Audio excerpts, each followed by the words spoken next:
አባዬ ነገ ልደቴ ነው። ፎቶ መነሻ ብር ስጠኝ። ምን አገባኝ? ትንሽ አታፍሪም?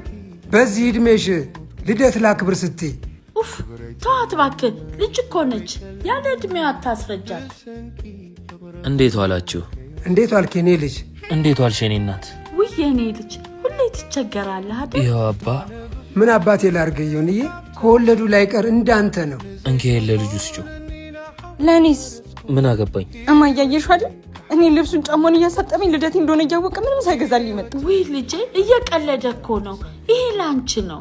እማዬ አልቀለድኩም። ይሄ አንቺ የራስሽ ነው። ለእሷ ምንም አልገዛውላት። ካሁን በኋላ ለአንተ እኔ አንድ ነገር ካደረግኩ እኔ ምረት አይደለሁ። አንቺ ልጁን አትበጥብጪው፣ ያጥናበት እንጂ። ሁላችሁም እኔ ላይ ነው ብትነሱት። አባ ልጁ እያጠና ነው አላልከኝም ነበር እንዴ? አዎ እያጠና ነው። ምን ነው? ይኸው ቁጭ ብሎ ጌም እየተጫወተልን ነው። እንደው ምን አባቴ ላርገው?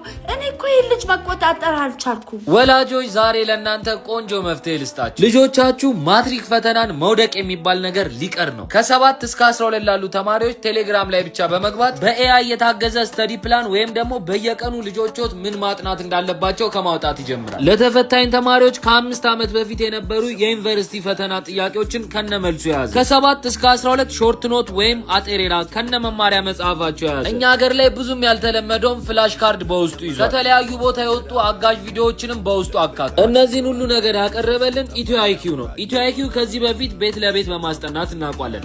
አሁን ደግሞ በእጅ ስልኮ መጥቷል። አፕሊኬሽኑን ለማግኘት ባዮ ላይ በማስቀምጠው የቴሌግራም ሊንክ መግባት ይችላሉ፣ ወይንም ደግሞ ይህንን ዩዘርኔም በመጠቀም መግባት ይችላሉ። ለእኔ ወዳጆችና ቤተሰቦች ደግሞ የሆነ የሚለውን ፕሮሞ ኮድ ሲጠቀሙ ደግሞ ተጨማሪ 5% ዲስካውንት ያገኛሉ።